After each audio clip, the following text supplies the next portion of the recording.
others converted to Islam in order to protect the new religion and keep it from exposure. Many men and women became Muslims, and Islam no longer remained a secret. Rather, it became the talk of everyone, everywhere. Then came God's permission to bring the call to light and His words. Summon thy closest. Muhammad, peace be upon him, thus went up Mount Safa and called as loudly as he could. Ya Sabaha, this was a well-known cry of alarm whenever anyone felt a danger or an enemy closing in. The Quraysh heard him and came along. Ye clans Abd Manaf, ye clans Abd al-Muttalib, ye clans Fihr, ye clans Ka'b. If I told you there were cavalry at this mountain foot attacking you, would you believe me? Asked Muhammad, peace be upon him. The Quraysh answered, we have never known you as a liar. Then Muhammad said, I come with a warning to salvage you from a severe punishment. Abu Lahab said, damn you, is this what you called us to hear? This was how the call came to the public, urging people to unify their gods in one God, Allah, the Peerless.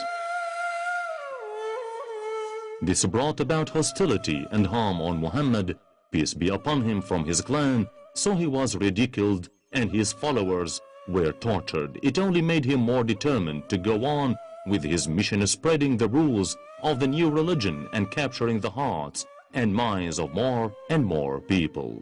This caused Quraysh, people of power, to go mad at him, while his uncle Abu Talib sheltered him and defended him, although he had not converted to Islam. He did this out of blood relationship. Abu Talib protected Muhammad until Quraysh got impatient and came to him saying that Muhammad has sworn at their gods, denounced their religion, mocked their aspirations, and misled their parents. They told Abu Talib to keep Muhammad from them, otherwise they would have to do away with him, reminding him that he, Abu Talib, had the same beliefs as theirs. Abu Talib was diplomatic in his reply, and they left. Later they came again to Abu Talib, but with a threat this time. Abu Talib then brought Muhammad and told him that Quraysh had come over to him, threatening both of them, and asked him to keep a low profile and not to burden him with things he could not put up with. Muhammad thought his uncle had gone weaker than to continue backing him up and said, Uncle, I swear by Allah, if they were to put the sun in my right arm and the moon in my left arm to quit my call, I would never quit my call until God reveals it, otherwise I'll die for it. Muhammad's eyes then twinkled with tears and wanted to go out when Abu Talib called him to stay. Abu Talib said, my nephew, go and say whatever you wish. I would never give you up.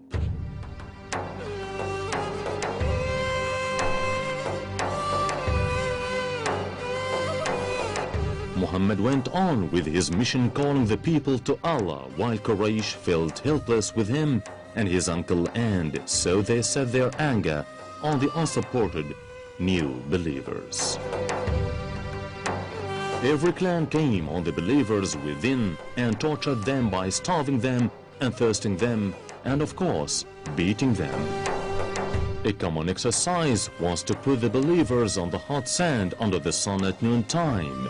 This happened to Bilal, whose master, Umayyah bin Khalaf, would bring him in the heat of midday to make him lie on the burning sand. He would put a huge rock on his chest, saying that he wouldn't let go of him unless he disbelieved in Muhammad. Bilal's reply was, "There is only one mighty God I believe in." Once Abu Bakr came by and saw Bilal that way and traded him for some money and a black slave who was stronger than Bilal, and he set Bilal free. Another story of torture was that of the Makhzooms with the family of Yasser. The Makhzooms would bring Yasser and his mother and father out to torture them in the heat under the sun.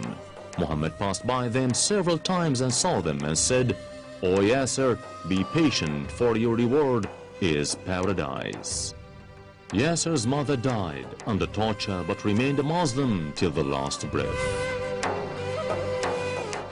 Mus'ab bin Umair was a young man from Mecca who lived in luxury and the love of his father and rich mother who would bring him the finest clothes, perfumes, and shoes.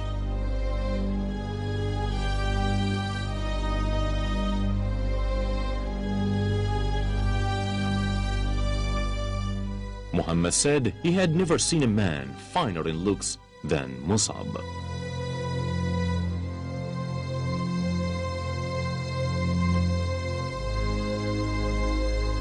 Mus'ab heard about Muhammad's call at Al-Arqam's house.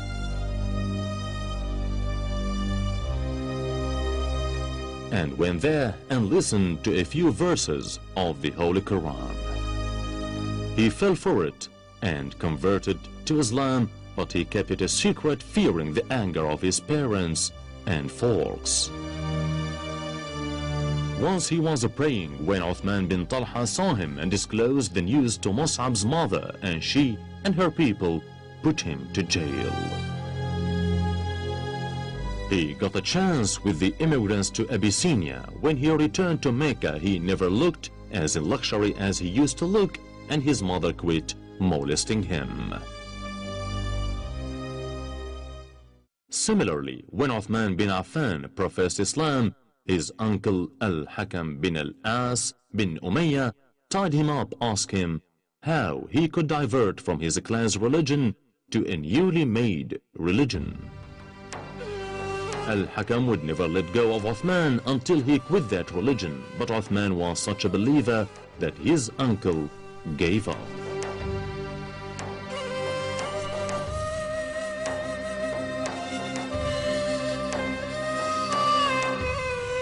Another story is that of Khabbab bin Arat, who said, "I was taken and boiled on fire, then they threw me on the cold ground, and a man trod on my chest. I only had my bag to protect me from the cold ground." Then Khabbab exposed his bag to his folks, who saw a leprous bag.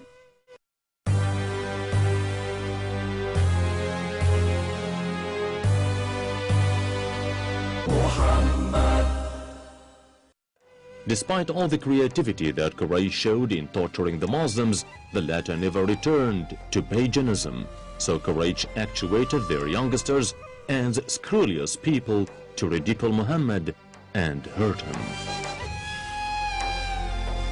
Claiming he was a magician or a poet or even a lunatic, they tried to hurt him in every possible way.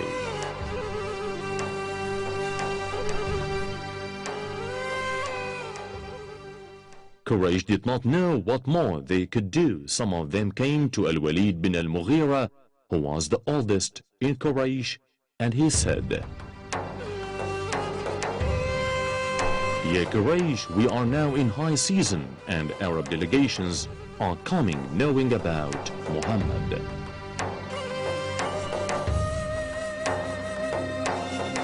So let us have one stand regarding him, so that no one opposes another in front of the guests."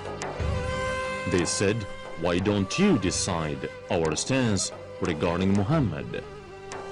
He said, "You say what you think, and I tell you what I think." They said, "He is a monk." He said, "No, he is not. He does not speak like monks."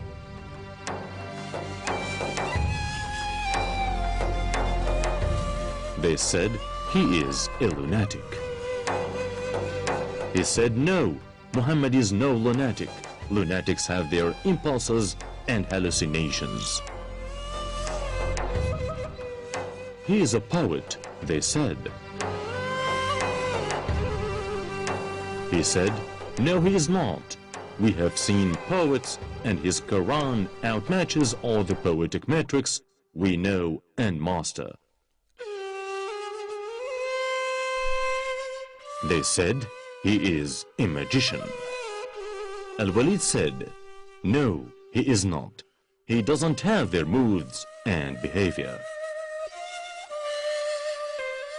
So they asked him what he thought.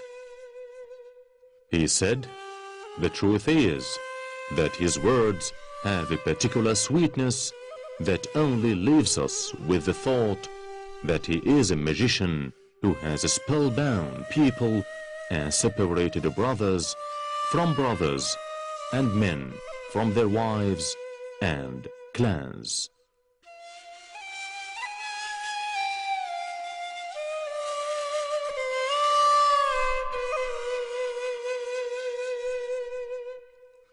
God said, ذرني ومن خلقت وحيدا وجعلت له مالا ممدودا وبنين شهودا ومهدت له تمهيدا ثم يطمع أن أزيد كلا إنه كان لآياتنا عنيدا سأرهقه صعودا إنه فكر وقدر فقتل كيف قدر ثم قتل كيف قدر ثم نظر ثم عبس وبسر ثم أدبر واستكبر فقال إن هذا إلا سحر يؤثر إن هذا إلا قول البشر.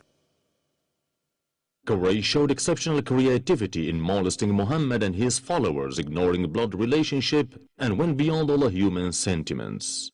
Once Muhammad was praying with his forehead on the ground when Uqba bin Abi Mu'ayt came with camel waste and threw it on Muhammad's back.